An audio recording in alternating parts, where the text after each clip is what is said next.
tumpah darah, tanah air, gitu loh. Kedaulatan bangsa mereka masing-masing dari seluruh suku-suku yang berada di Kepulauan Nusantara pada saat itu.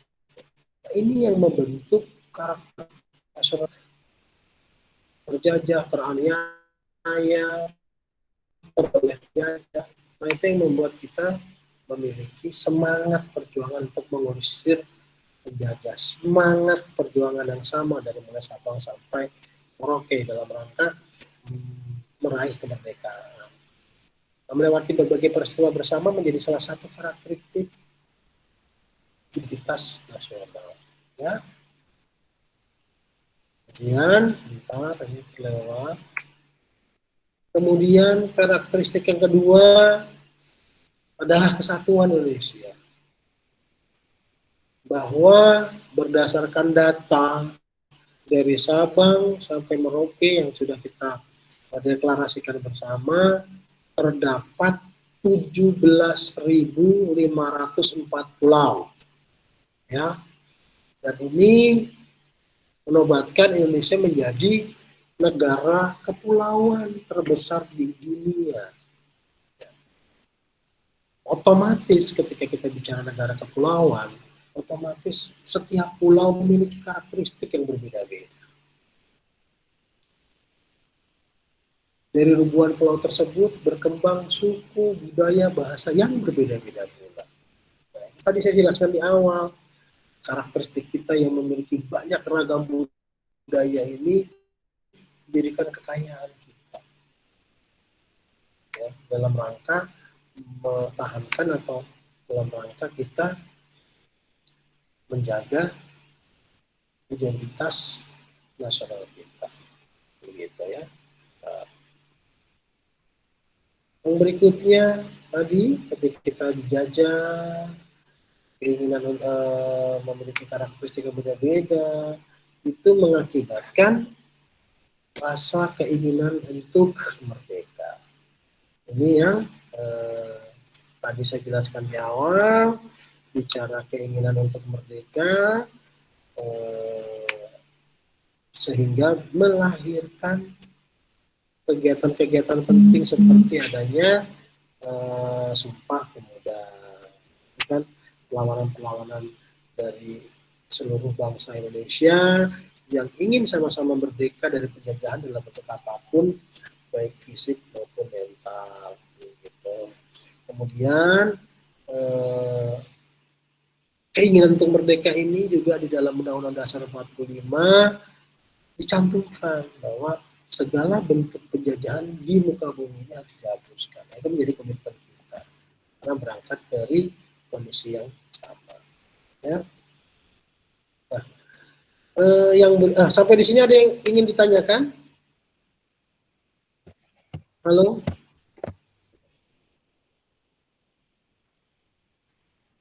Baik ya. Yang berikutnya adalah contoh identitas nasional. Ya. Yang pertama pastinya saya sampaikan di sini bahwa identitas nasional kita yang pertama adalah Pancasila. Karena Pancasila itu hanya satu-satunya identitas yang dimiliki oleh bangsa Indonesia, oleh negara Indonesia. Ya. Tidak ada negara lain menganut Pancasila, hanya Indonesia. Ya. Dan Pancasila merupakan ideologi negara Indonesia yang menjadi dasar negara, pandangan hidup bangsa Indonesia. Ya. Ini siapa nih baru masuk nih? Pancasila. Kemudian yang kedua, Borobudur. Borobudur juga menjadi identitas nasional Indonesia. Maka kita perlu mengantisipasi nih keluarnya Borobudur dari 7 keajaiban dunia. Kita harus berusaha memasukkan lagi. Yang sekarang ini kan bicara di Guinness World Record itu Pulau Komodo. Tapi bagaimana kita harus memasukkan lagi Candi Borobudur? Itu identitas nasional yang tidak dimiliki oleh bangsa lain, negara lain. Kemudian batik. Batik merupakan contoh identitas nasional, ya, yang harus kita jaga. Banyak sekali harus kita jaga. Jangan ketika kita lengah diklaim oleh negara lain baru kita teriak-teriak. Dari sekarang kita harus jaga identitas nasional. Ini baru bicara Pancasila, Borobudur, batik, bendera, belum banyak lagi.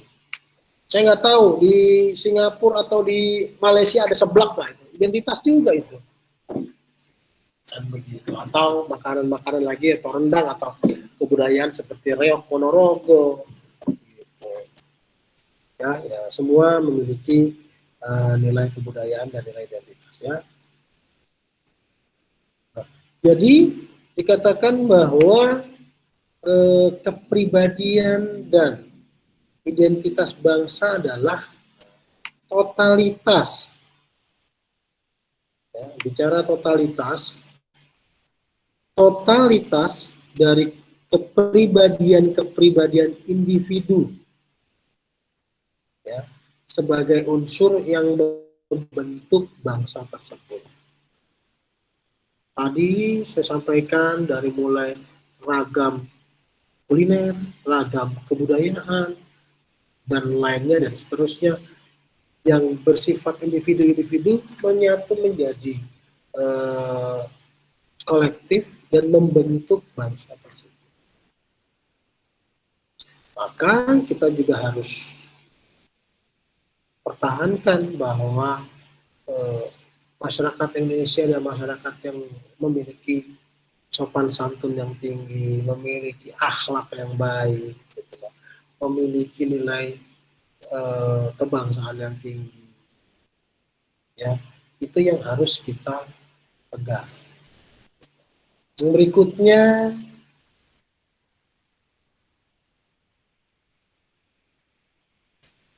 bangsa. Ya, ketika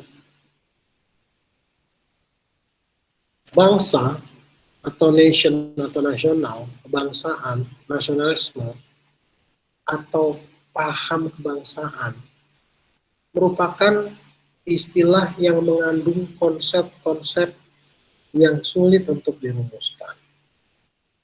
Sehingga para pakar di bidang politik, sosiologi, dan antropologi sering tidak sependapat mengenai makna istilah tersebut. Karena sebuah kerumunan atau sebuah kelompok kecil yang memiliki identitas sama dipersatukan dengan identitas yang sama, itu bisa dikatakan sebuah paham kebangsaan.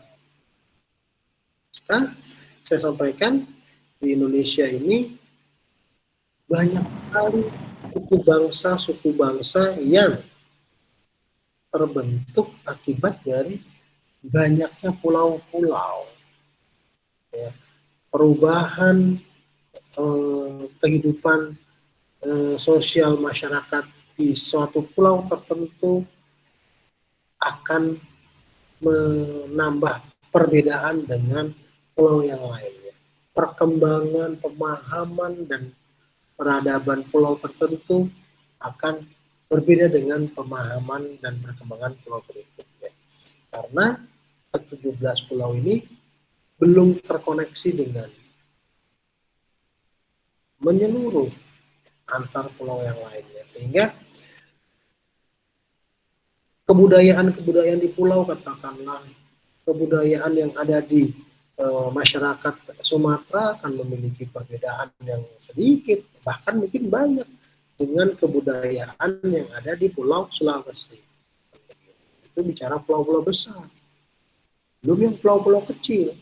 Antara Pulau Jawa saja dengan Pulau Bali, dengan Pulau Madura, memiliki perbedaan yang sangat signifikan.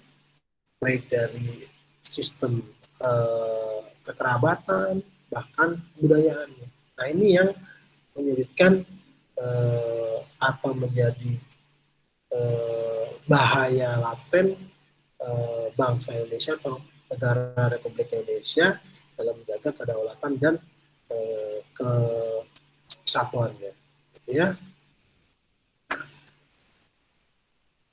Bangsa ini, definisi bangsa ini bisa dikatakan bangsa manakala memenuhi berbagai macam unsur, minimal kesatuan bahasa, kesatuan daerah, kesatuan ekonomi, kesatuan hubungan ekonomi, kesatuan jiwa yang terlukis dalam persatuan budaya. Misal, kesatuan bangsa-bangsa ini bisa menjadikan karakteristik yang kental yang menjadikan berbeda dengan bangsa lain. Misalnya kalau kita suku bangsa Minang, dia lebih condong berdagang, gitu. Atau suku bangsa yang lain lebih condong dia bertani. Bahkan ada yang suku bangsa di Indonesia yang lebih condong menjadi abdi negara. Ini sudah dikatakan sebuah bangsa. Ya. Ini saya langsung ke karakter daerah di Indonesia. Bicara karakter daerah di Indonesia, tadi sudah disampaikan bahwa karakter daerah merupakan ciri-ciri suatu daerah di mana ciri tersebut menjadikan daerah tersebut memiliki daya tarik dan keunikan tersendiri dari berbagai daerah. Ini kita sangat banyak dan sangat kaya sekali terhadap memiliki karakter yang berbeda. Misalkan contoh di sini dari kebudayaan, dari mulai wayang, dari mulai tarian, seni gamelan,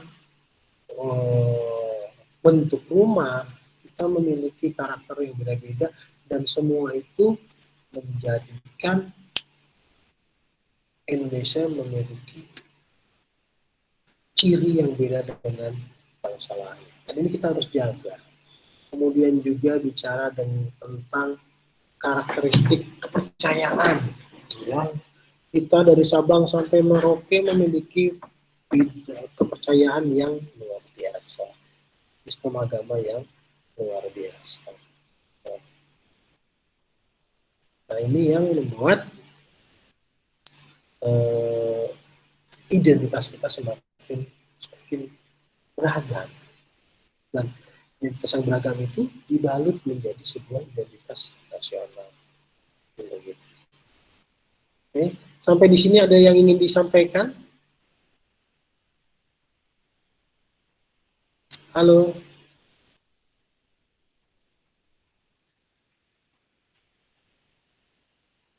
Ya, sampai di sini ada yang ingin ditanya?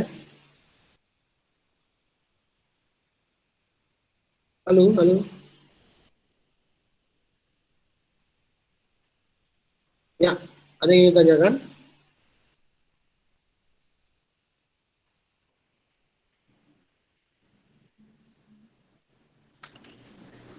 Saya Pak izin bertanya. Silakan. Ya. Pak, apakah karakteristik identitas nasional ini berlaku juga untuk negara-negara lain gitu Pak?